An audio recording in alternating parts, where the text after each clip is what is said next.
As children, we learn the true meaning of being a hero. Being a hero requires great sacrifice for others, not just ourselves. We learned about the heroes of Jamaica's past and how much of themselves and their lives they had to give in building a nation we should be proud to call home. They believed in a Jamaica that was more than just a country, more than just an island, more than land surrounded by water. They believed in a dream of a free nation of people, a nation built on the foundation of their sacrifices, a nation of many people working as one, a nation that would continue to produce legends and nation builders that serve towards that vision. As children, we were also taught the national pledge, a solemn promise, an undertaking. I would like to believe Sir Hugh Sherlock, while writing this pledge, understood the vision and dreams of our heroes. It's clear being a hero is too much to ever ask any one citizen. Luckily, the pledge does not require heroics of any of us. It merely asks that we honor our heroes by striving to advance our nation and ultimately inspire the world, like they and many Jamaicans have done. It's important we remember those words. These words.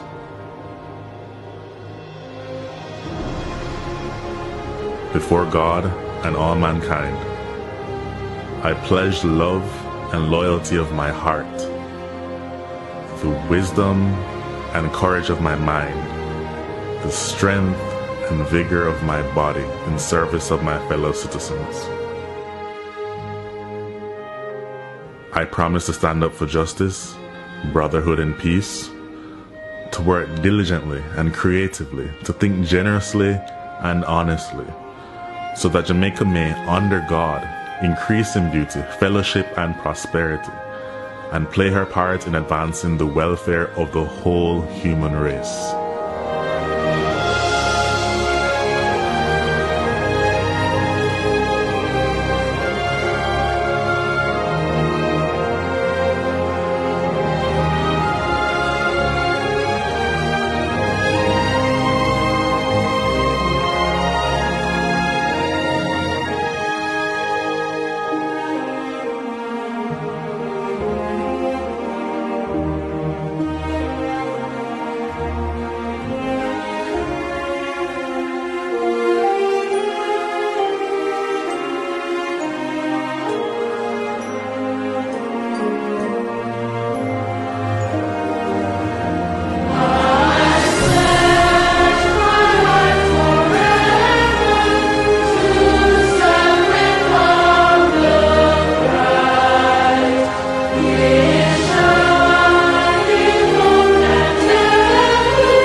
If you are like me, a Jamaican born and raised on this land, maybe you will remember saying those words, singing that song in a classroom or some general assembly. If so, like me, you made a pledge. Somehow it seems like many of us have forgotten that. The crime and violence, the indiscipline and short-sightedness, the corruption, the lack of respect for our beautiful lands we are blessed with, and the waters that surround and nurtures us. We have to do better. Let us honor our heroes so that they would not have sacrificed so much in vain. I hope this video can make a difference to even one soul. If so, it would all be worth it. If you feel the way I do, share it. May my voice become yours. Thanks for watching.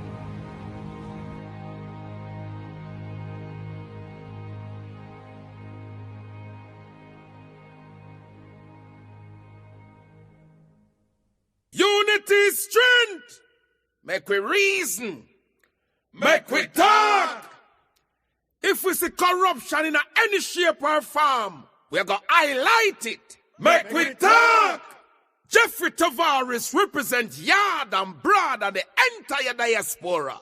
As long as it affects the life of our nation, uncover the truth. Make we reason. Make we talk. And we don't care about no vumva viva va. No upper echelon. Nobody is not above the law. As long as it not help Jamaica. Make we talk. Make we talk. Unity is strength. Make we reason. Make we talk. If we see corruption in any shape or form, we're going to highlight it. Make we talk. Jeffrey Tavares represents yard and broad and the entire diaspora.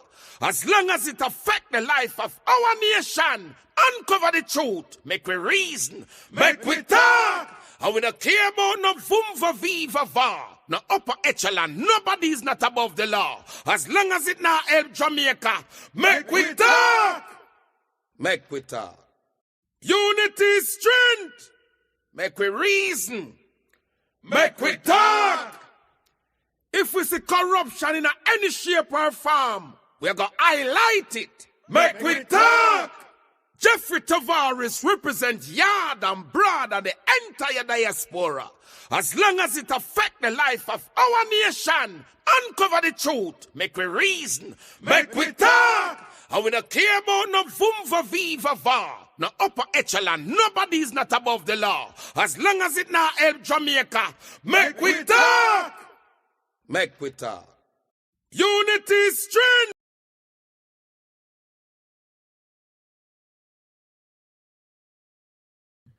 Good evening, everyone. Wherever listening and watching from around the world and the Eastern Caribbean, welcome to another edition of the Make We Talk program. We're scheduled to have Professor Floyd Morris to come on to speak to us. 185 Jamaicans, residents of Petersfield in Westmoreland, are still living in the Petersfield High School. What is the government doing to assist those people? Senator Morris is the opposition spokesperson on housing. We still await him to come on. As soon as he's come on, we can get into the program. But there was a big drama in the parliament today. And apart from the drama, some serious questions was asked. Before we get into that, I want to send my condolence to the family of that 9-year-old little boy on his way to school who was crushed by a garbage truck in Jamaica. My heart goes out to the family members. There are certain videos I cannot show here on the Make We Talk program because of the infringement that may come onto the program from YouTube. But it is all over social media, a gruesome look of that little boy who was killed by that garbage truck. And this is the video of his family members crying.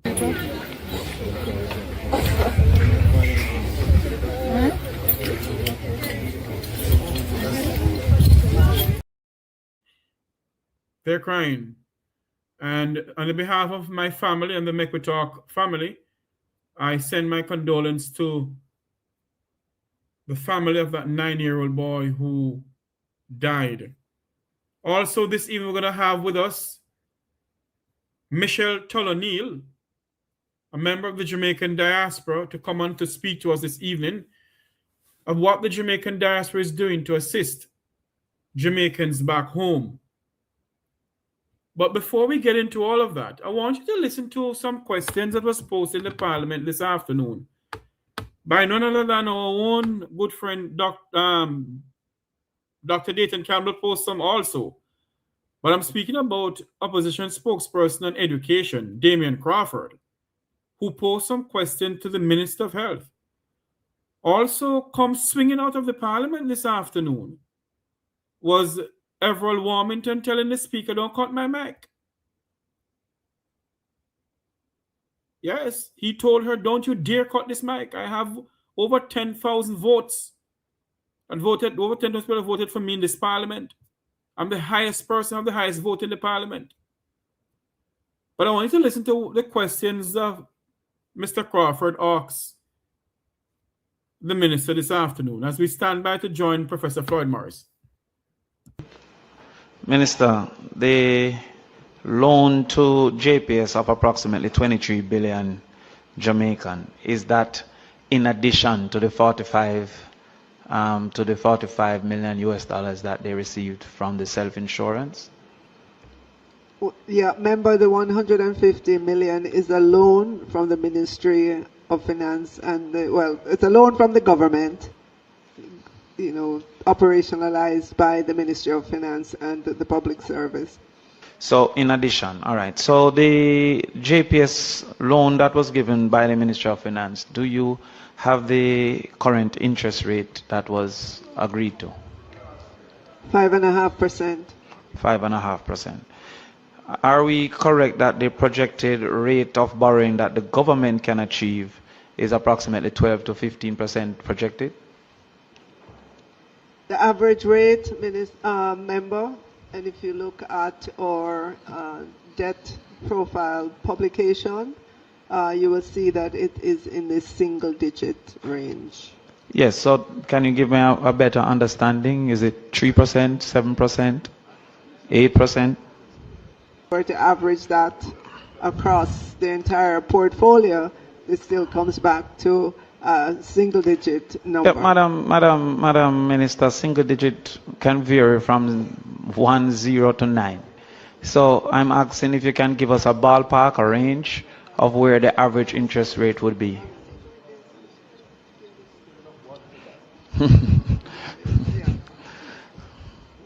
As it relates to the 3.6 billion US dollars, approximately, that's what, 500 billion Jamaican, is any portion of that to be in this supplementary budget? Talking about? In the House, the Prime Minister indicated that they were likely to take up the loan because they were previous projects that were in train. Wouldn't those previous projects already identify capital, or would those previous projects would have just been sitting in limbo without any identification of capital?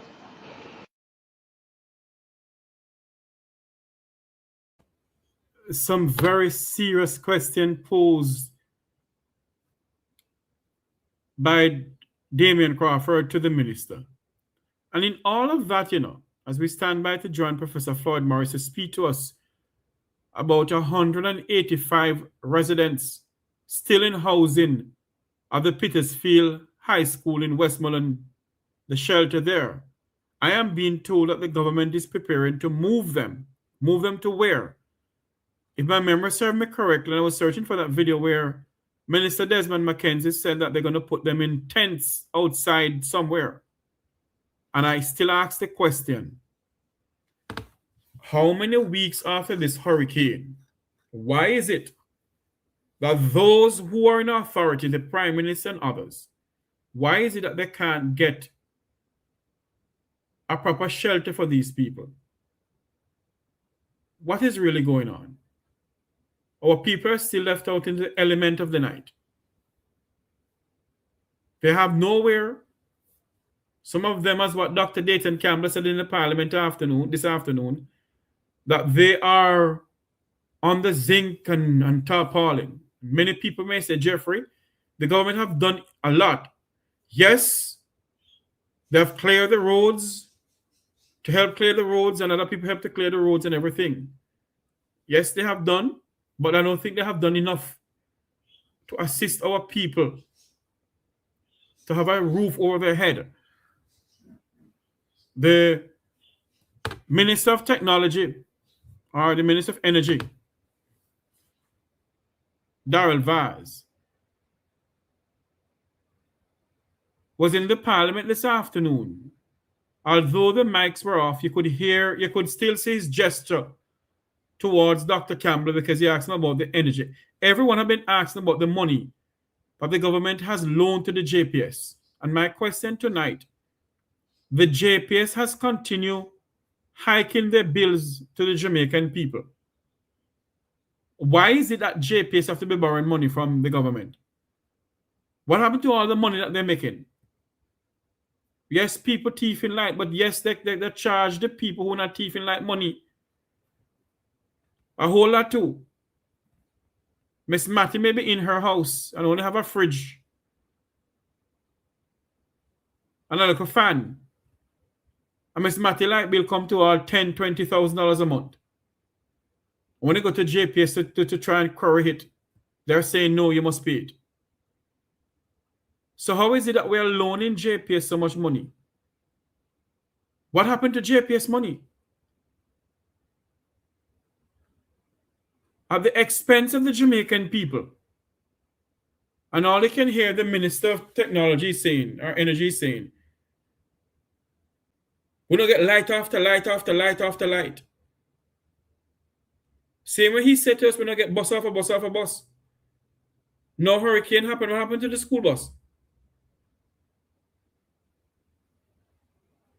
The people in Jamaica may allow Tavares to get away with $1.4 billion of taxpayers' money and don't speak about it. But we on this program here will continue to speak about it because that $1.4 billion was never well spent in buying some old dilapidated school buses. So let me say this to you tonight. We must speak out for the voiceless Jamaicans, and the money that is being spent, the money that being loaned to JPS at maybe what is it, 5% interest rate or something of the sort, or maybe more than that, or is it 15%? I don't remember exactly what they said. I hope that JPS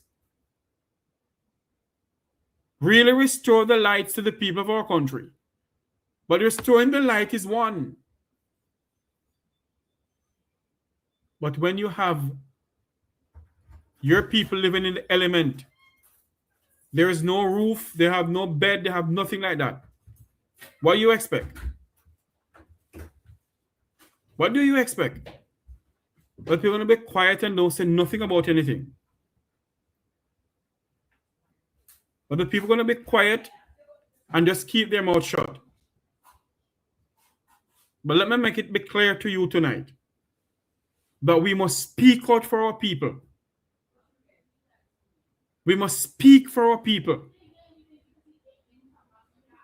We have not seen a lot of people speaking for those who are less fortunate. Andre Stevens is one who continues speaking and helping the people. And I lift my hat to that young man. And I will never stop talking about Andre Stevenson and this program and others who was assist. But I still believe that our government can do more. I still believe that our government can do more and must do more. How on earth can we have 185 Jamaicans still in shelters in this country, and no one is doing anything about it? The government of the day is saying to the people of this country and the diaspora, I'm not afraid of nobody. That's the exact word. I'm not afraid of nobody. So if him don't afraid of anybody, and we must not speak on our social media platform of the injustice that is going on, that is being done by the Jamaican people. St. Elizabeth is a graveyard. Westmoreland, Petersfield, there's no houses there. And you have so many hotels in Jamaica. I still gonna say this, the Prime Minister have the authority to commandeer a hotel and move the people from the element of the night and put them somewhere to sleep at nights. They have the power to do so. Why are we having our people still out there in the night, have nowhere to stay, nowhere to live? Why?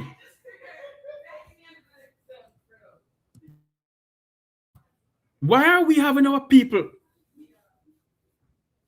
in the element of the night? And you hear nothing from those who are in authority. Members of Parliament for that area, St. Elizabeth and Westmoreland, especially Dr. Dayton Campbell, is seen in the Parliament begging for his people. Many may say, I rather continue saying that this program belongs to the PNP. I don't give a flying cow, no one to say. Our people, the people of Westmoreland and St. Elizabeth, should not be left out into the open after natural disaster in this country. Jamaica is too rich to have our people after natural disaster left out in the element of the night.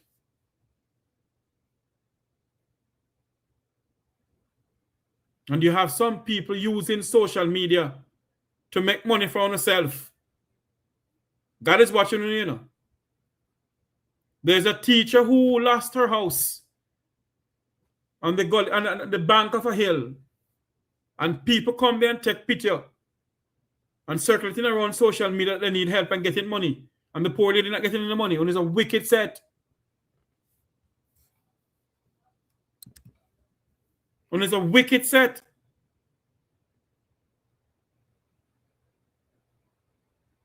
But you know, people have a way of benefiting after each other. And you think God like ugly? You make a sad mistake.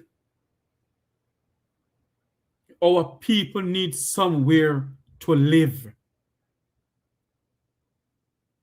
That $1.4 billion that Tavares used to buy these buses, we need that $1.4 billion now to buy some container homes to give to our people, or to build some concrete houses and give to our people in St. Elizabeth and Westmoreland. $1.4 billion from some old dilapidated school bus in the United States. That Florida don't want. The school districts here in Florida don't want those buses. But Jamaica's world-class minister of energy, Tavares, who believes that he's Mr. Dan Dada, went and used taxpayers' money.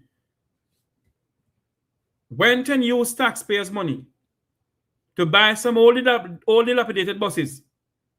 And we must not ask any questions. We have proven to him that the money that he used to buy those buses don't cost that amount of money. He has not shown the Jamaican people the server tickets or the receipts. He has not. And he still sits in the Parliament of Jamaica. Now he go ahead now to loan JPS how much $1 million? And no one must ask Mr. Tavares any question about it, because him run things after him money.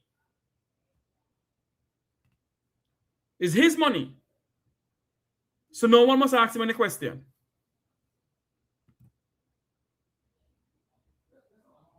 When you ask him question, when this gentleman here, ask him the question. Or ask the Minister of Finance the question. Poor Anti-Favor could hardly answer the question. Listen to Damon Crawford some more as we stand in by to join Professor Floyd Morris to speak to us about housing. Minister, the loan to JPS of approximately 23 billion Jamaican, is that in addition to the 45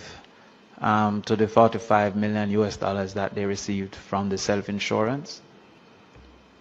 Yeah, remember the 150 million is a loan from the Ministry of Finance and, well, it's a loan from the government, you know, operationalized by the Ministry of Finance and the Public Service.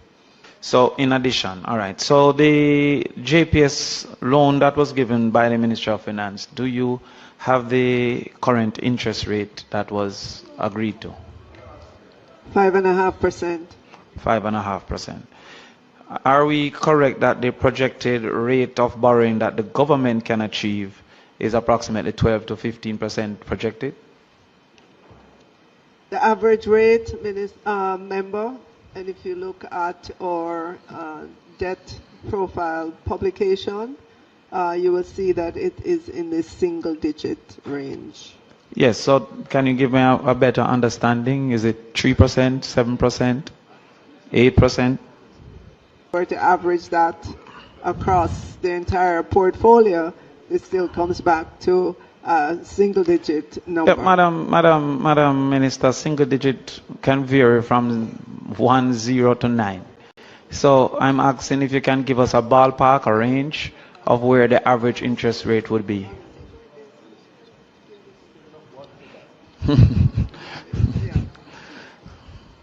As it relates to the 3.6 billion US dollars, approximately, that's what, 500 billion Jamaican, is any portion of that to be in this supplementary budget? Talking about. In the House, the Prime Minister indicated that they were likely to take up the loan because they were previous projects that were in train. Wouldn't those previous projects already identify capital, or would those previous projects would have just been sitting in limbo without any identification of capital?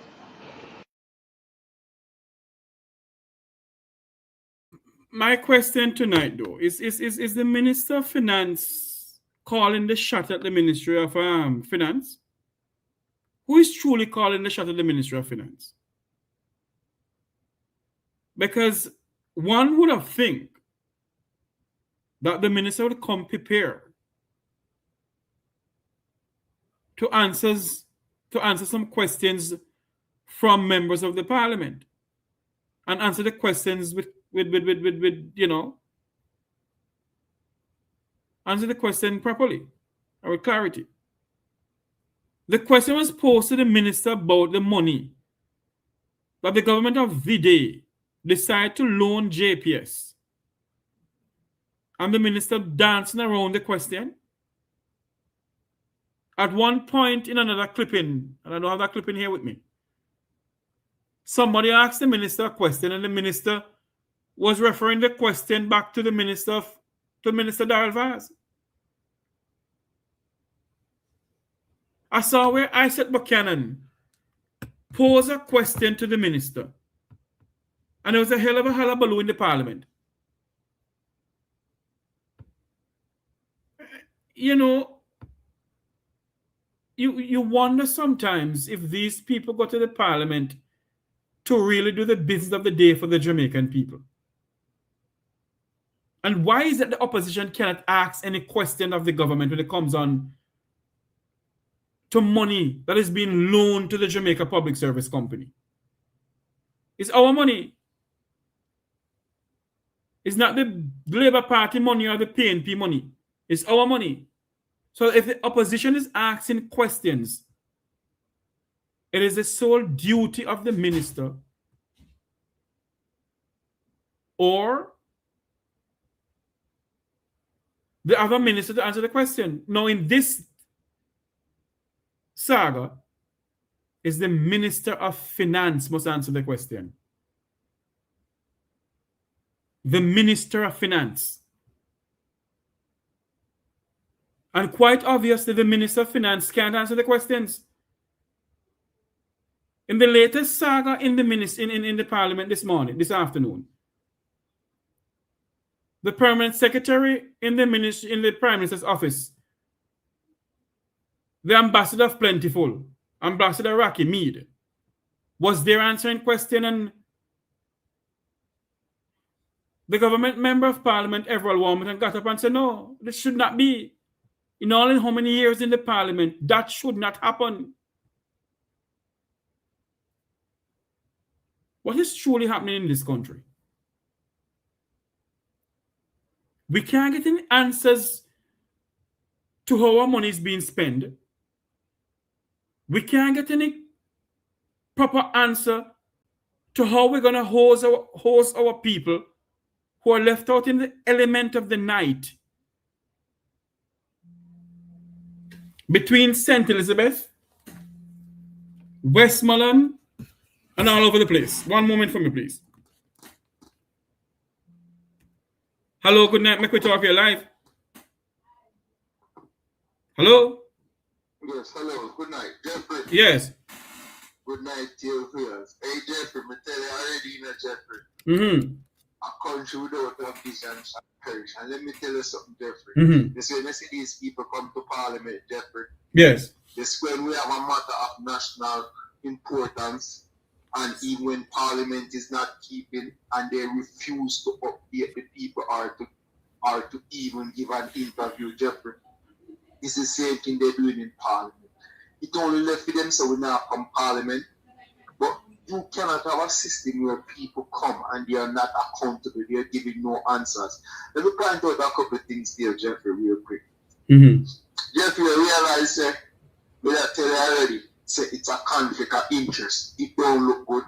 You realize them closed down the hotel, Jeffrey, and you have people that work there 15 and 20 years. Yes. And not even a severance package they not get, Jeffrey. What hotel is this? Some hotel down Ochi, somewhere down there, Jeffrey, because I knew it was last week, Jeffrey. You know, I didn't see that one. It fly over a lot of people, Jeffrey. People here working for 20 years, Jeffrey. Mm-hmm. 17 years. The hotel walked them right through the storm. Not even package the hotel that give them, and the hotel just closed down and gone. So I'm saying to you, hold on for me, sir. Hold on for me. You know, I came on this program since this year and many moons ago too, you know.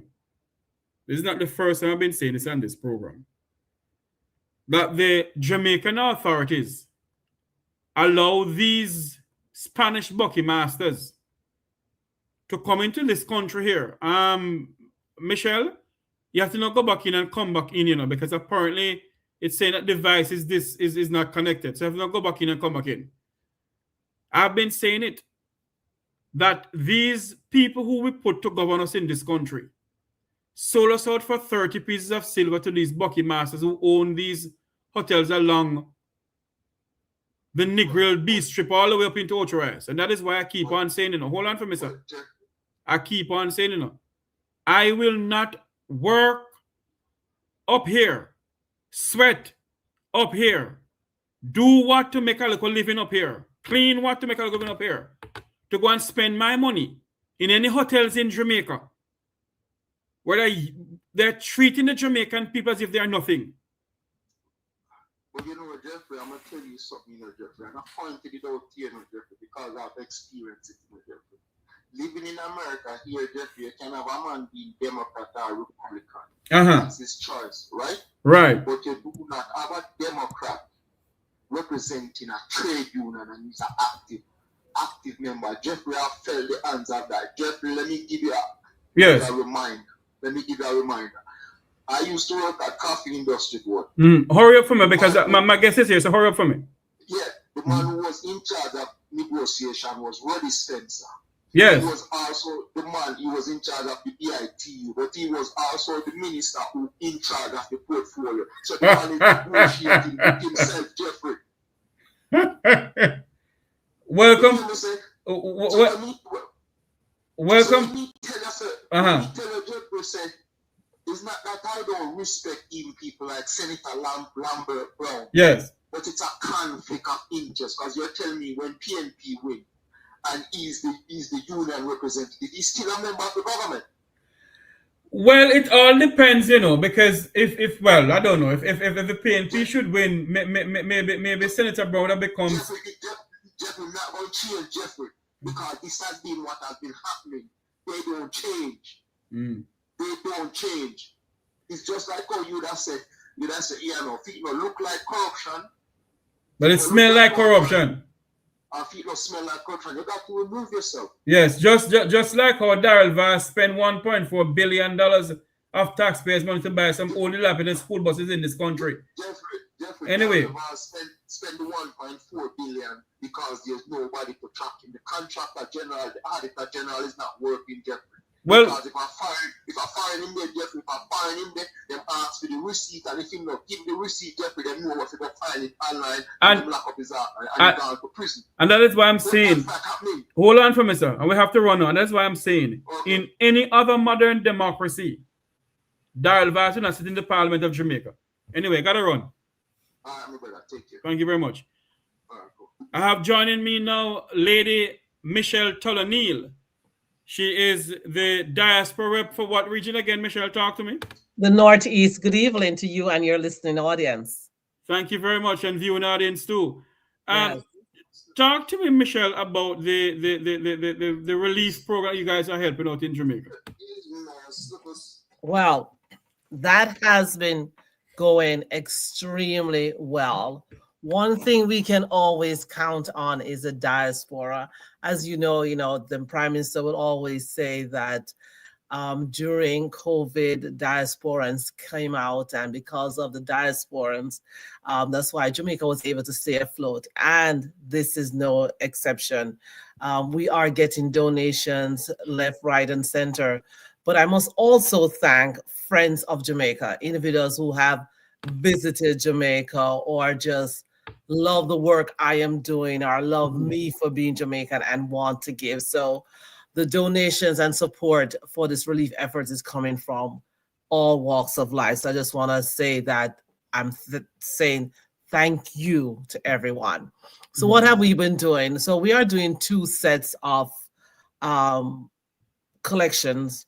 And I say that because I'm working alongside with Honorary Counsel Chris Chaplin, and he collected stuff, but it's going to OddPen. The stuff I am collecting is not going through OddPen. It's going through organization that I'm working with on the ground in Jamaica to go to a specific area. So you might call me and say, Michelle, I need, I'm going to send you some stuff, but I need for it to go to Cave. And I get it to Cave, or you want it to go to Trelawney. That's what we're doing. So we are very specific on where we send our stuff because we are listening on the ground. This morning I spoke to someone and they're working with other organization, and I said, I am keeping a spreadsheet because I want to know what areas are touched and what areas are not touched. And Hold on to me, Michelle. Why you decide to keep a spreadsheet? Talk to us about that. Because I have noticed that in the past we have made this mistake where even with, and I know I will not say, but certain missions will go to Jamaica and everybody is going to the same area, right? And so, but if we only collaborate and just communicate with each other, then we'll be able to spread the wealth. If I don't have a spreadsheet, I won't know that somebody has been here and I'm going and I'm giving to the same person, and then we are wasting. Also, I'm focused on not the individuals that lives in the front, but those that are way in the back that people didn't even know there was a road to get to them. So our focus is on those individuals, those brothers and sisters who are having difficulty getting anything at all. So far, we have sent to Jamaica, let me see, about 31 barrels and maybe 35 boxes, and I have 45 barrels going down next Monday. So we are definitely, wow. Yeah, so people are good. The problem is most people, when they heard that there's a waiver, Jeffrey, they thought everything was waived, right? Mm-hmm. So you have individuals dropping off stuff and giving stuff, not knowing that there's a cost to purchase a barrel. There is a cost to ship from the U.S. to Jamaica. Yes. And then when you get to Jamaica, you need to pay all those different fees. And so, hold on to me, Michelle. You're saying to me that when you send a barrel to Jamaica for the relief program from the diaspora here, you're sending it through an organization or whatever, you all have to pay a fee to clear the barrel same way? Yep. There's so many other fees that's attached to that. The only thing that we... Yes. And I don't think a lot of people realize that. So I never know that. Yeah, everybody thought it was just free. No, we have to pay all these various fees. So right now, I think we need close to maybe $10,000 to clear the additional 45 barrels that we have, plus a pallet. But if you go through Odd Pen, you don't have to pay that. And not everybody wants to go through the government. So that's where the difference is. So let me be very clear. If you're giving everything to the government and they decide where they send it, then you don't have to worry about that. One of the reasons why you decided to go through the government is because of what? Because you diasporans complain that you don't trust the government. Do you trust the government, Michelle? Well, I am a diaspora rep, so I'm in the middle, and I plead. No, you're a diaspora rep, of course, but you're also an individual, a Jamaican by birth. Yes. Forget about the diaspora rep. Do you trust the Jamaican government, Michelle? Yes, I do. Yes or no? Yes, I do. You do? Yes. Oh.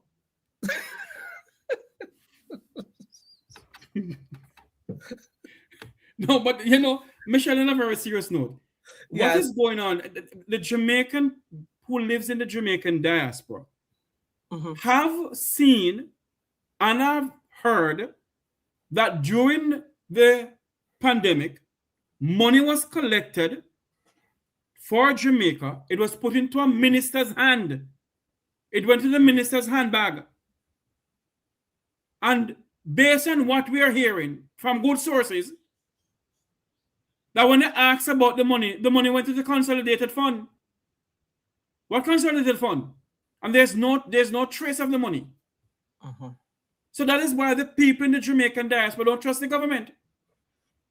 And so I am here to step in to be that middle person to make it transparent, and so that even though you might not trust the government, I'm sure they're working on their image at this point in time to shape and change people's thought process.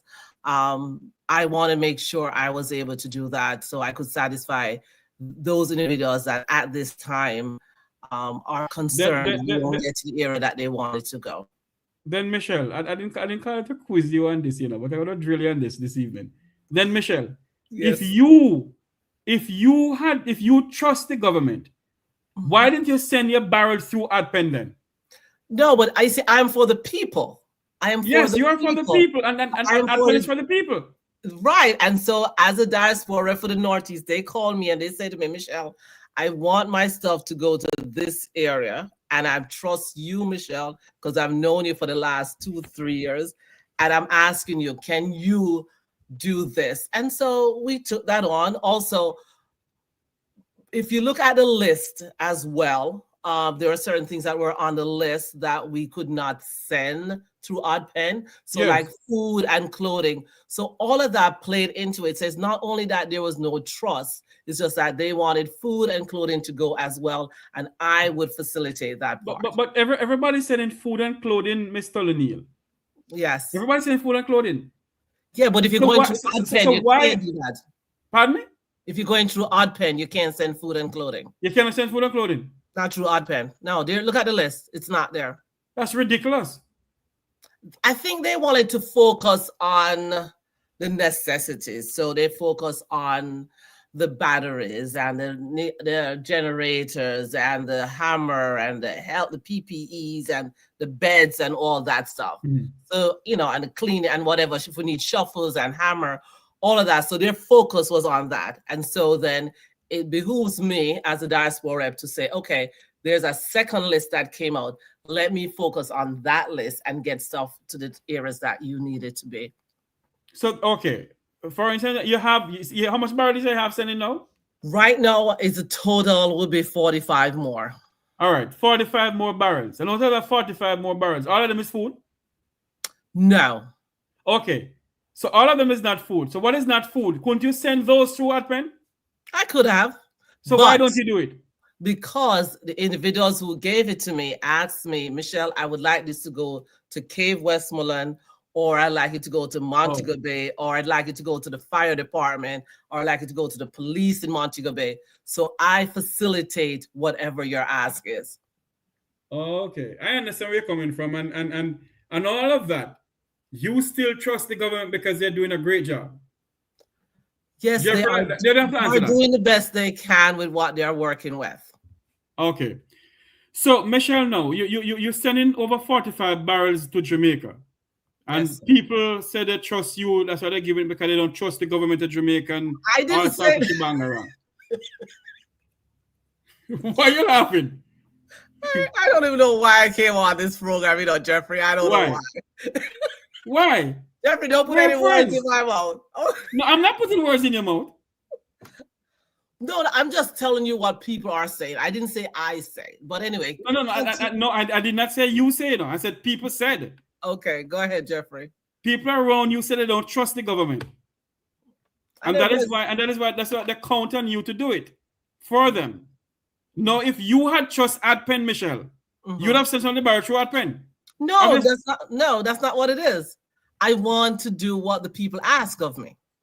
They asked me, Michelle, I would like, because remember when Oddpen, you give it to Oddpen, they determine based on the needs where it go. You knew that, right? Yes. No, if you give it to me and you said, Michelle, I want you to go to Cave or I want you to go to Black River, the individual organization that I'm working with on the ground will make sure it goes to Black River, Cave, or Trelawney. So that's the difference. So do you have any barrels for Westmoreland and St. Elizabeth and those places? Well, right now we kind of pivot and we are focusing heavily on Westmoreland because the last report we had, it was only 7% of Westmoreland had electricity. So 93% are without. So we are focusing on sending all the generators and all the solar and everything. So I have 2 barrels that just with all of that going specifically to Westmoreland because that area needs electricity bad, really. As a member of the Jamaican diaspora who is running for re-election come sometime in January coming up, isn't that so? That is true. Yes, I am. Okay, and just to let you know, I'm running for the Florida area too.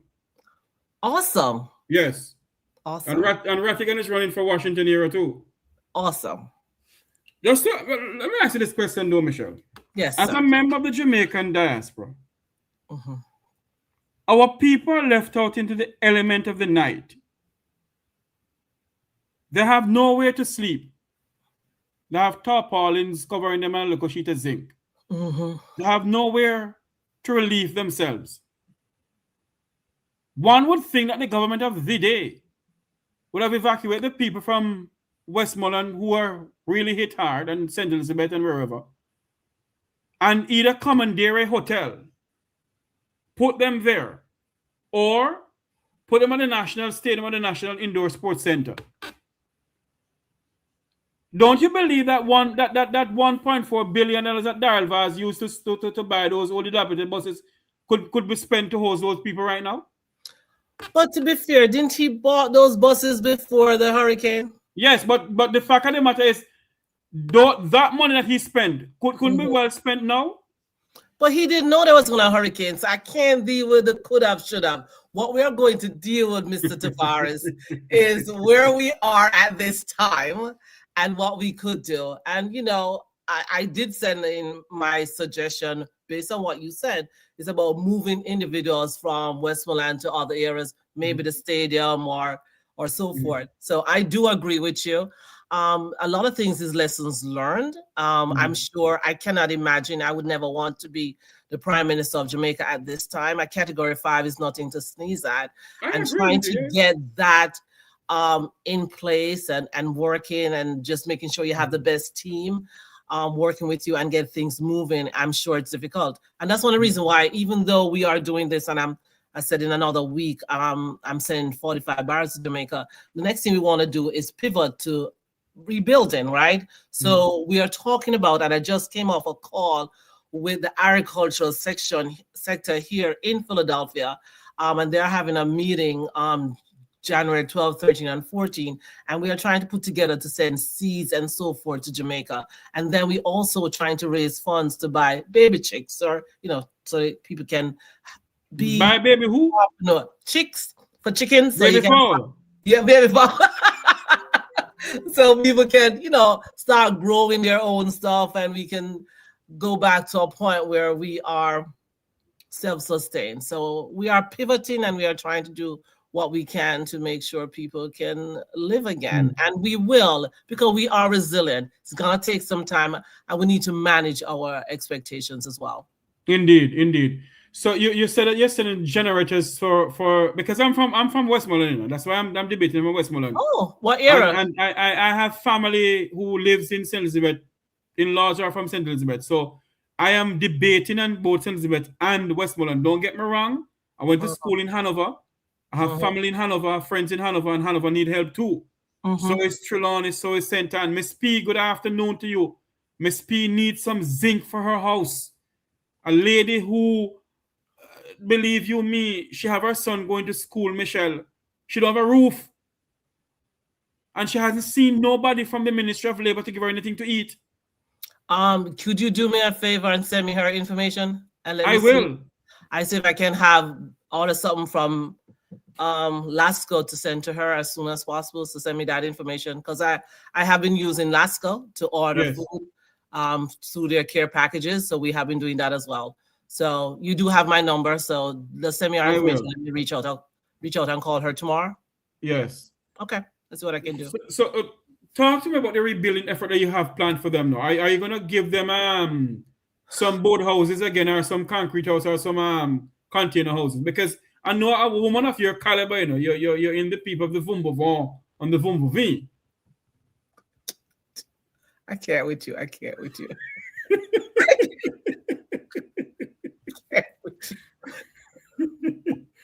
What was the question again? No, I forgot. I am serious. I have to be serious with you. What was the question? No, I'm asking you about the rebuilding effort. What plans you have for the rebuilding effort between Westmoreland and St. Elizabeth? Well, this is the thing. I am no doctor, and and I don't do construction work, right? But what I have is individuals who are here in Philadelphia who owns construction company who are willing to go to Jamaica to help with that whole building aspect. When I spoke with them, they are thinking of giving between a month and 6 weeks, especially as we come up on the winter season here. It's usually slower here in the US. But what I would love to do, and I'm just throwing it out because I know you have a lot of listeners, I would like for an airline maybe to offset the cost of having these construction workers go, because they are going to give their labor for free, right? So I would like an airline to maybe pay for all of these, for them to come to Jamaica and work, and maybe find a place for them to stay, so that their labor, even though it's free, the other stuff we could take care of from them. Make sense? Yeah, that makes sense. Yes, and maybe you know, Jeffrey don't use this serious thing to be a joke, but maybe we could borrow a leech in private jet. Anyway, no,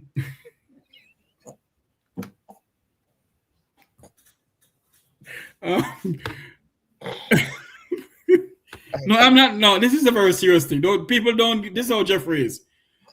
But Michelle, and if we could get like a Delta airline or a Spirit airline to sponsor, that would be good. Have you reached out to those people?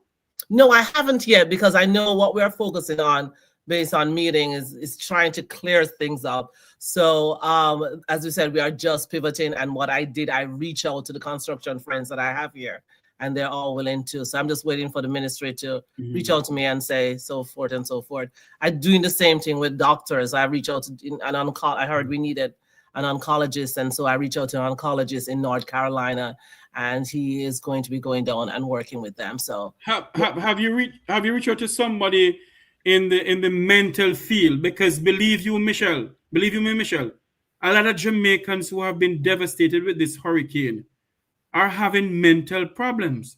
Yep. Even me up with a mental problem with Mr. They're going down there. Absolutely. And yes, and as you know, Dr. Rule is Dr. Gary Rule, yes, who is the sector lead for health. He's also working on that mission, going down to work on that health thing. And we need to get them there as quickly as possible. We do have mental health individuals in Jamaica, so we just want to partner with them. We're not going there to take over. We want to work alongside with you in order to make this a success. And it's not only, as you said, and I'm so happy you said that, because normally people talk about mental health, they're thinking it's only kids, but no, we all need somebody to talk to. We always want to take us over this. And I cannot even imagine what it's like to lose everything you have worked for all your life. I would not say I understand, and I don't think I ever will, but my heart goes out. And while I am here, that's the reason why I'm not going to Jamaica anytime soon. Maybe March I'll go down.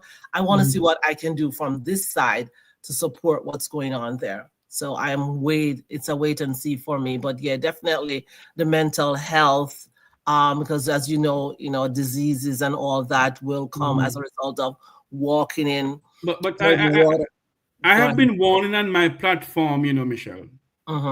After the aftermath of Hurricane Melissa, I came on this platform and I said, there's a humanitarian crisis looming in Western Jamaica. And nobody in authority pay me any mind. I went as far and I said there's going to be a leptospirosis breakout in our country. The Ministry of Health didn't pay me any mind because me only chat too much and me want to bring down Jamaica. Everybody in the diaspora said I'm bringing down Jamaica. And I'm pretty much sure you hear that too. You, Michelle? I'm listening to you. I am a politician. oh, indeed, I know. I know that one. But on a very serious note, Michelle, we have been saying this, and they don't pay us any mind until the thing happens. What more must happen for our government to really take this thing in hand, take it by the bull, the horn, and say, okay, X, Q, Y, Z. Yes, the diaspora is helping. Yes, other people is helping. Yes, the government may help in some ways that they can. But I believe that our government can assist our people more. That's my belief. What's your take on that? I do agree. And that's one of the reasons why I said maybe a month now. It's now been 5 weeks, maybe 2 weeks after I submitted a letter. Not to say I have all the answers, and I know what I wrote in my letter that they were thinking of it, but I wanted to let them know that we are also thinking on the same wavelength, and these are the things that some suggestions that you will want to think of. And that's what we can keep on doing, is keep on knocking on the door, and prayerfully they will open more sooner than later to us, but we can't give up. And we won't give up because we love our island and we love our people, and we want to see all succeed. So yes, so keep on using your platform to bring this awareness. Don't ever stop. We need you. And you sure don't need me? We need. Let me tell you something. If you have somebody, Jeffrey, I'm sure your wife does that, and say, Jeffrey, you are great and you're magnificent. No, that's not going to let you grow. You need somebody to tell you, like, Jeffrey, that was wrong. You might want this another option. Well, I have a wife. I have a wife who, she's an outspoken individual. She doesn't care when she sees something, she come on and speak about it. She does. And that's what you need. You don't want a yes person. No, that's not my wife. Yeah.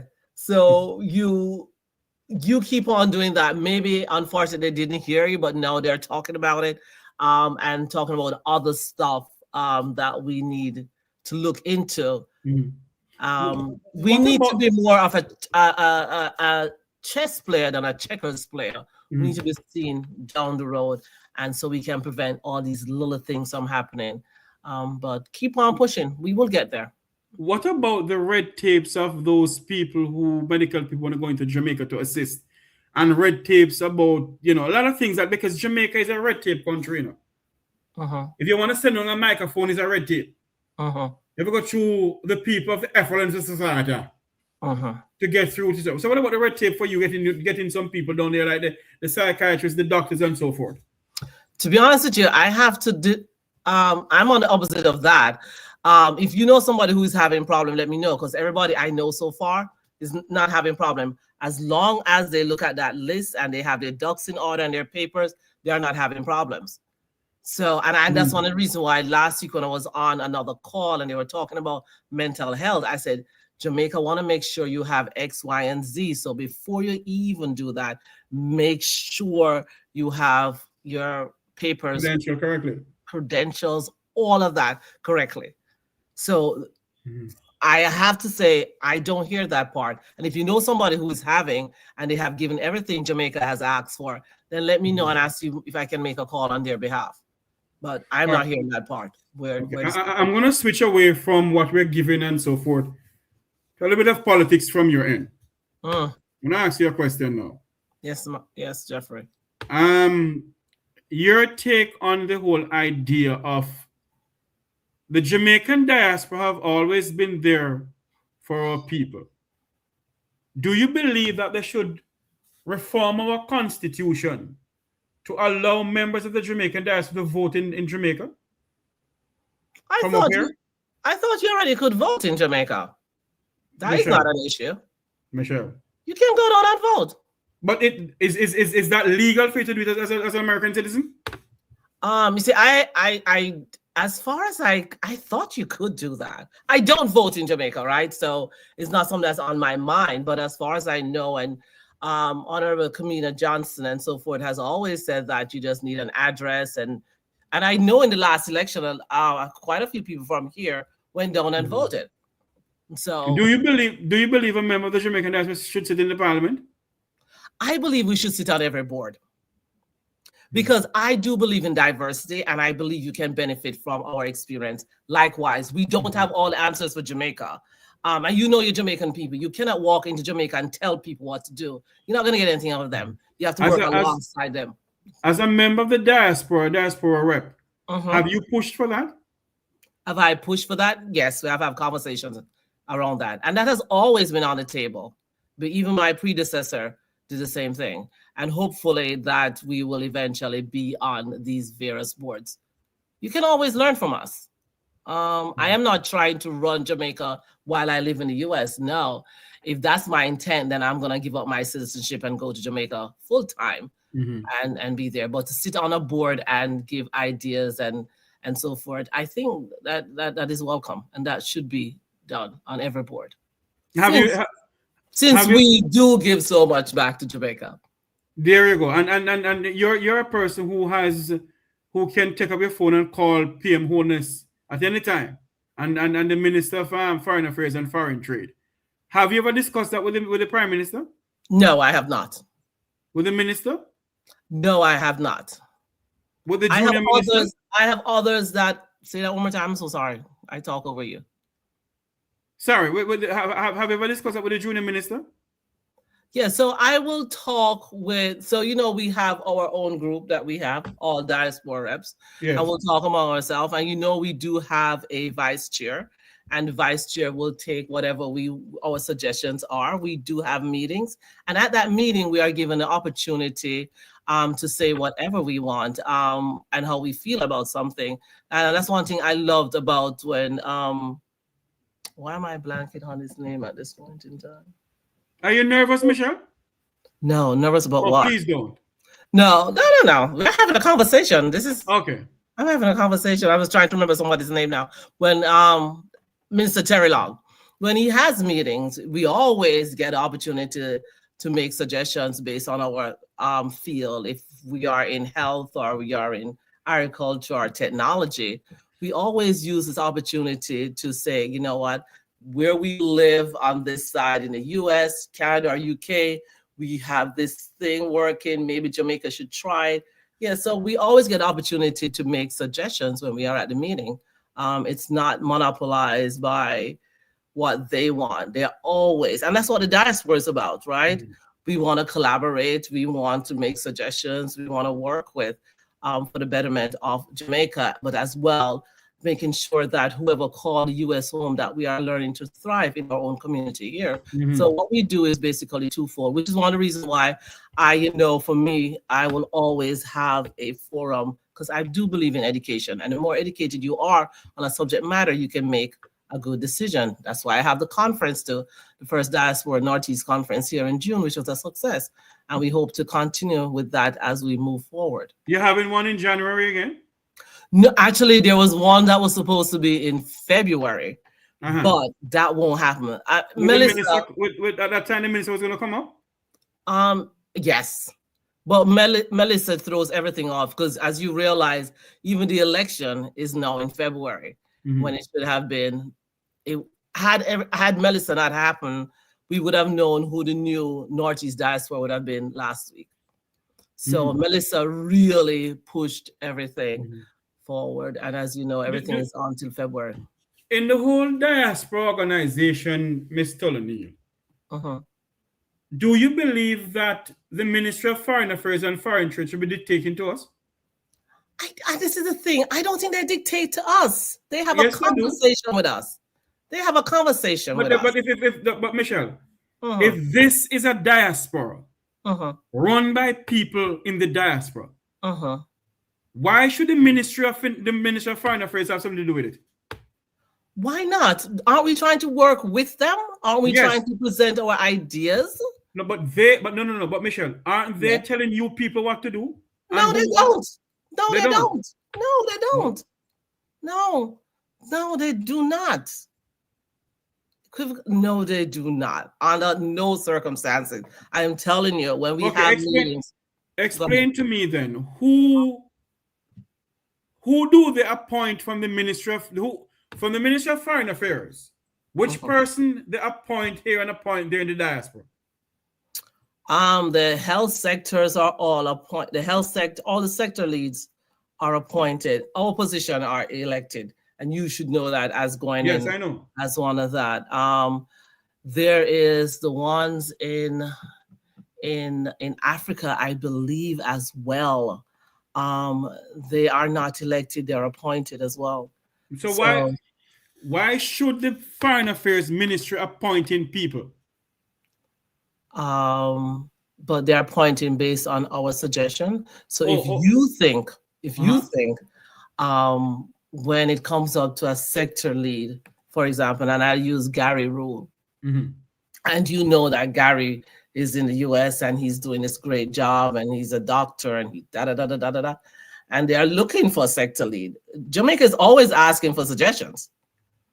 But do they take our suggestion, Michelle? They do. They do? I have a different experience. I guess they do. They do listen. They do listen. Even when they're choosing for any awards, don't they come to us? Who would you like to recommend? When we have in a conference in Jamaica, they ask, okay, what would be the subject matter? Award for what? Say that one. Basically, whatever award, like. You mean Order of Old Donkey? No, not necessarily that. But any award, they always ask for our suggestion. Everything. Yeah. No, it's not like that. So you said you're running again in February. Yes, sir. Okay. Are you spreading your wings all over to get more votes? To be honest with you, I have not been able to do that. I have been so focused on Melissa that I haven't even remind people to register to vote. Actually, I started today to say, okay, because I can breathe a little bit better now, right? So I've sent out the first barrel and my phone is constantly ringing 24/7. And so I have been working on that. And I have not been able to focus on the election at all. But I know I need to, and I will. I think next week when all 45 barrels are on their way to Jamaica, I can begin to focus on the election. But no, I have not been. I'm prayerful that people know the work that I have been doing for the last 2 years and 11 months. And based on that, there's so much more to be done. And I would definitely like to continue where we are, especially because giving Jamaica food and this donation, no, it's not going to solve the problem. I would like to be able to continue to do this for at least a year. And I would also love to be able to work alongside them on another conference. When I did the conference, I wanted to be a traveling conference. So yes, we had it in Philadelphia.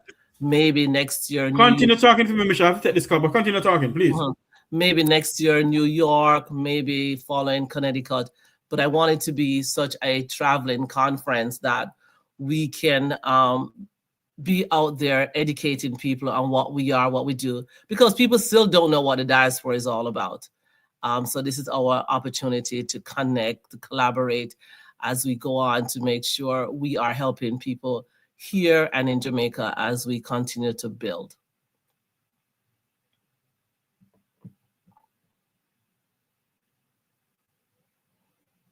Michelle, don't leave because I just get this call from Senator Morris. Let's continue talking about something, please. Okay. You have to let me know what you want me to talk about. I just can't be talking like that.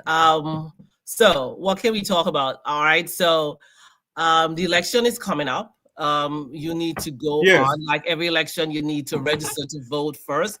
If you do not register to vote, if you do not register to vote, you cannot vote.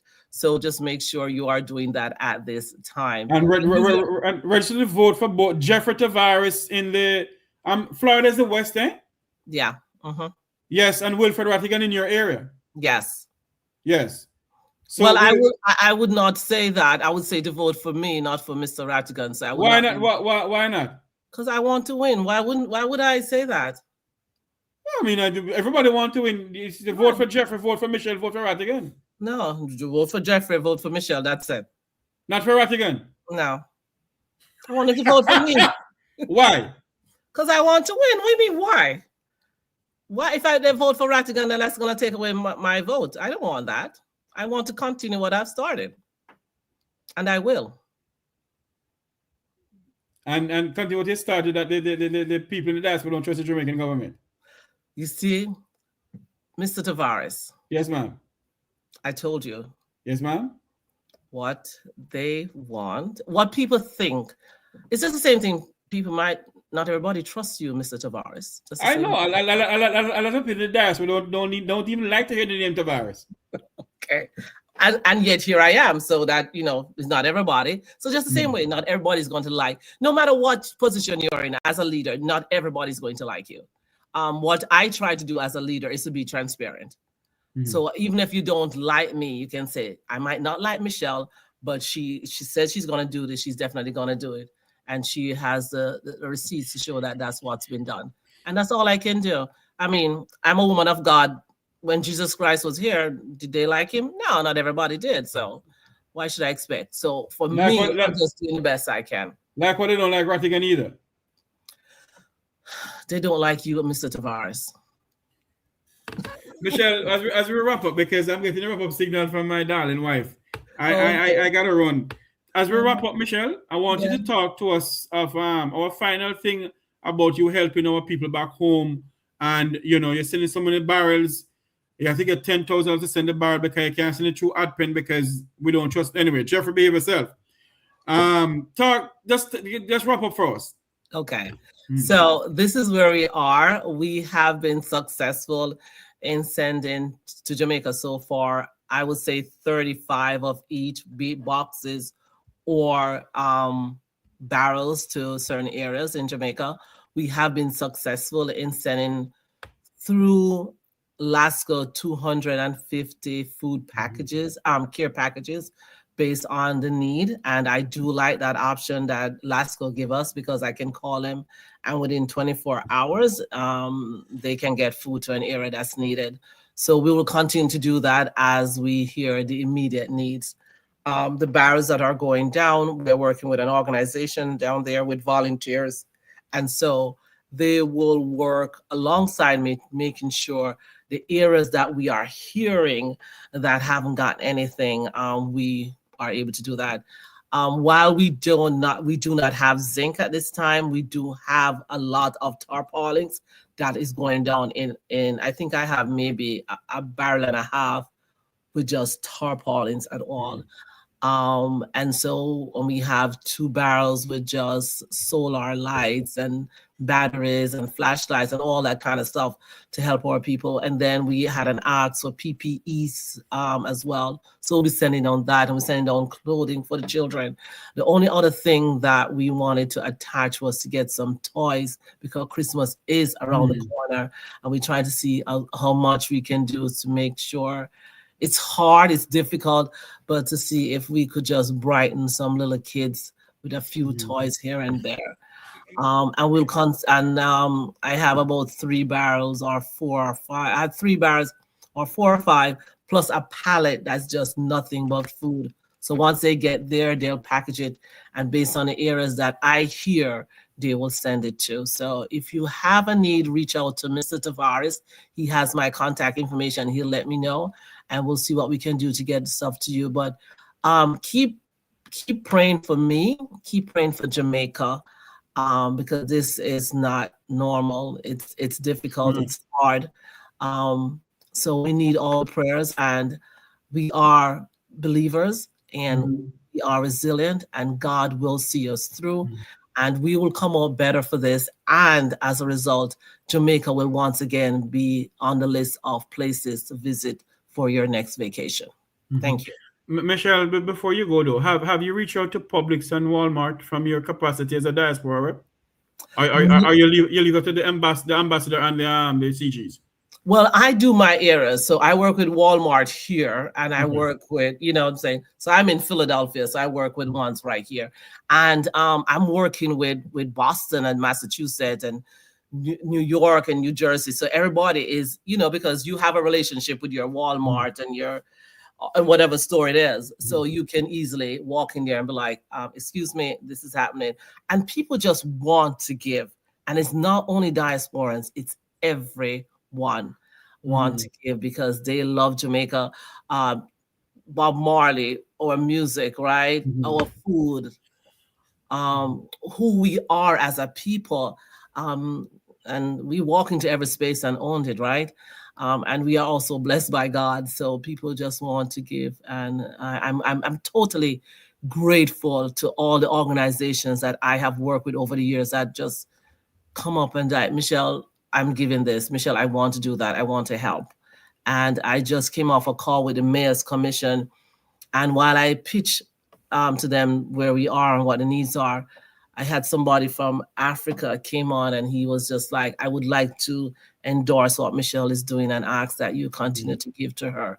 So it's good that we have this relationship with all people so that when crises like this happen, we have people coming out and just supporting us. It's amazing outpouring of love. And I wish there was another word for thank you, but thank you to everybody that has give.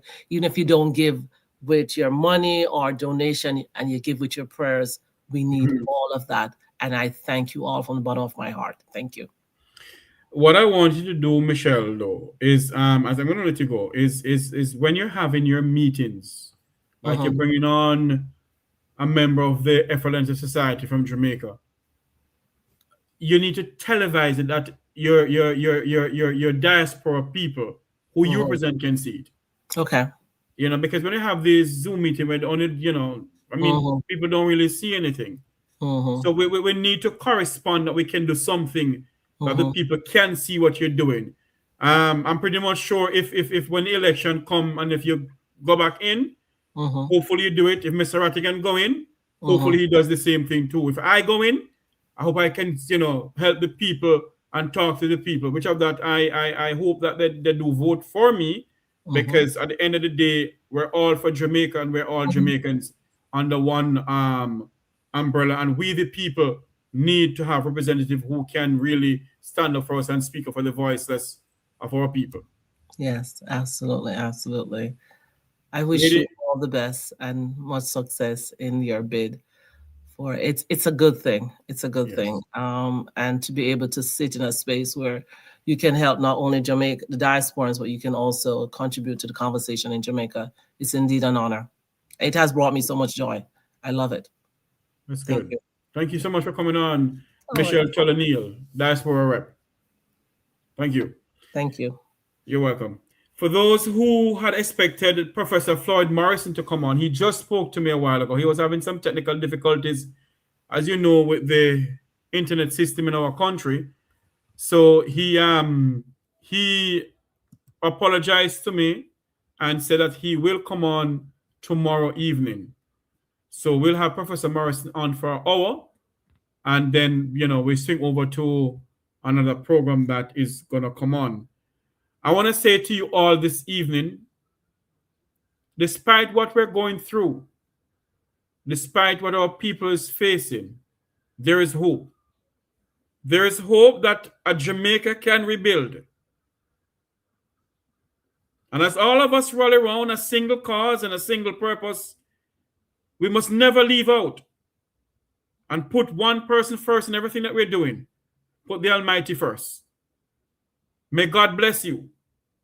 May God bless our island home, Jamaica land we love. Have a great night, everybody. See you all tomorrow. God bless you. As children, we learn the true meaning of being a hero. Being a hero requires great sacrifice for others, not just ourselves. We learned about the heroes of Jamaica's past and how much of themselves and their lives they had to give in building a nation we should be proud to call home. They believed in a Jamaica that was more than just a country, more than just an island, more than land surrounded by water. They believed in a dream of a free nation of people, a nation built on the foundation of their sacrifices, a nation of many people working as one, a nation that would continue to produce legends and nation builders that serve towards that vision. As children, we were also taught the national pledge, a solemn promise, an undertaking.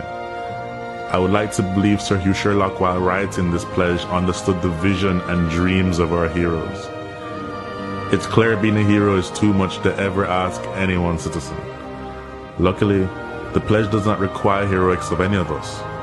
It merely asks that we honor our heroes by striving to advance our nation and ultimately inspire the world, like they and many Jamaicans have done. It's important we remember those words. These words.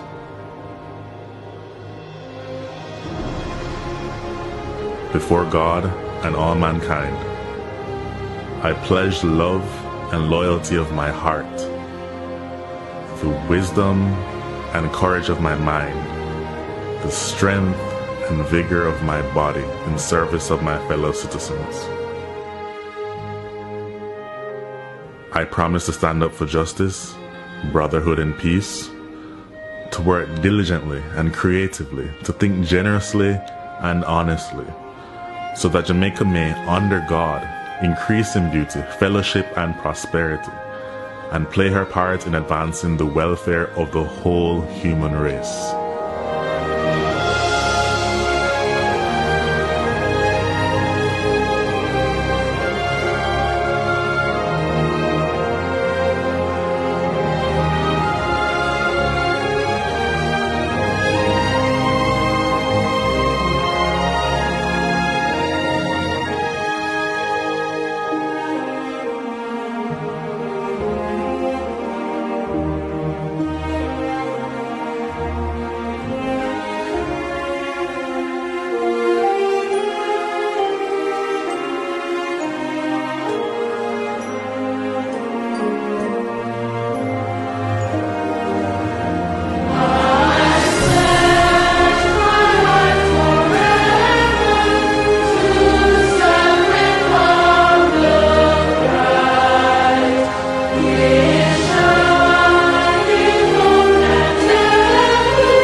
If you are like me, a Jamaican born and raised on this land, maybe you will remember saying those words, singing that song in a classroom or some general assembly?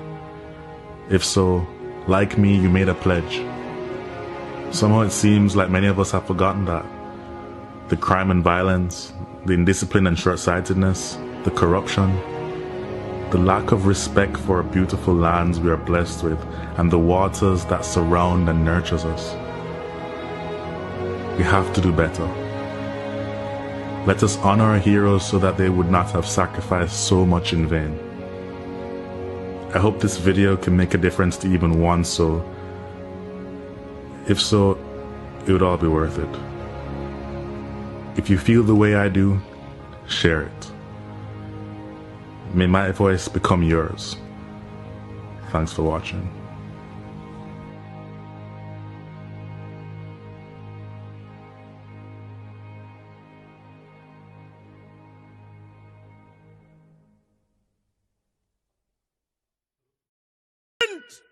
Make we reason. Make we talk. If we see corruption in any shape or form, we're going to highlight it. Make we talk. Jeffrey Tavares represents yard and broad and the entire diaspora.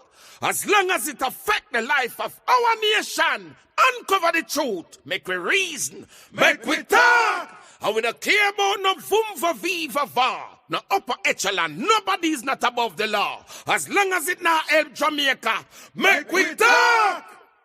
Make we talk. Unity is strength. Make we reason. Make we talk.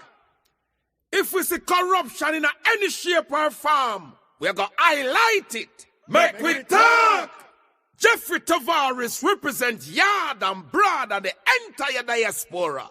As long as it affects the life of our nation, uncover the truth. Make we reason. Make we talk. And we don't care about no vumva viva va. No upper echelon. Nobody is not above the law. As long as it not help Jamaica. Make we talk. Make we talk. Unity is strength. Make we reason. Make we talk. If we see corruption in any shape or form, we're going to highlight it. Make we talk. Jeffrey Tavares represents yard and broad and the entire diaspora. As long as it affects the life of our nation, uncover the truth. Make we reason. Make we talk. And we don't care about no vumva viva va. No upper echelon. Nobody is not above the law. As long as it not help Jamaica. Make we talk. Make we talk. Unity is strength. Make we reason. Make we talk.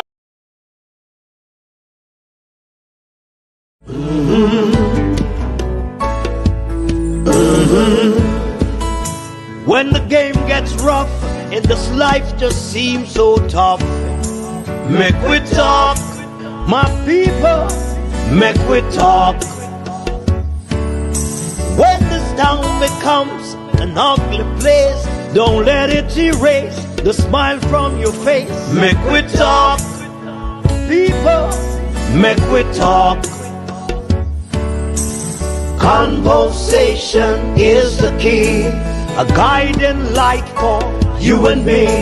Spark a talk and you will see. Conflict solver A to Z.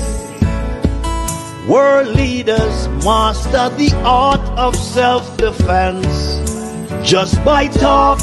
So people, make we talk. Hey, we're living in a world that on ourselves we must depend. Make we talk.